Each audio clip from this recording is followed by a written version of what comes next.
నమస్తే. Welcome to Andhra Prabha. నేను తేజస్వి. దేశంలో సైబర్ నేరాలతో పాటు ఆర్థిక మోసాలు పెరుగుతున్నాయి. ఈ క్రమంలో టెలికాం వనరులతో జరిగే మోసాలకు అడ్డుకట్ట వేసేందుకు డాట్ రంగంలోకి దిగింది.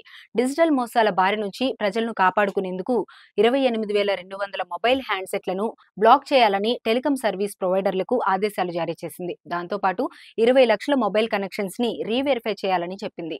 దీనికి కేంద్ర హోంమంత్రిత్వ శాఖ, రాష్ట్ర పోలీసులు కు అందించనున్నారు. కేంద్ర హోంశాఖ, రాష్ట్ర పోలీసుల విశ్లేషణ ప్రకారం 28,200 మొబైల్ ఫోన్స్ వివిధ సైబర్ క్రైమ్ లో దుర్వినియోగమైనట్లు పేర్కొన్నారు. ఆయా హ్యాండ్సెట్లతో 20 లక్షలకు పైగా మొబైల్ నంబర్లను వినియోగించారు. ఈ క్రమంలో 28,200 మొబైల్ హ్యాండ్సెట్లను బ్లాక్ చేయాలని, ఈ హ్యాండ్సెట్లకు అనుసంధానించిన 20 లక్షల మొబైల్ కనెక్షన్లను తిరిగి నిర్ధారించుకోవాలని టెలికాం కంపెనీలకు డాట్ స్పష్టం చేసింది. రీవెరిఫికేషన్ లో విఫలమైన కనెక్షన్లను తొలగించాలని ఆదేశించింది.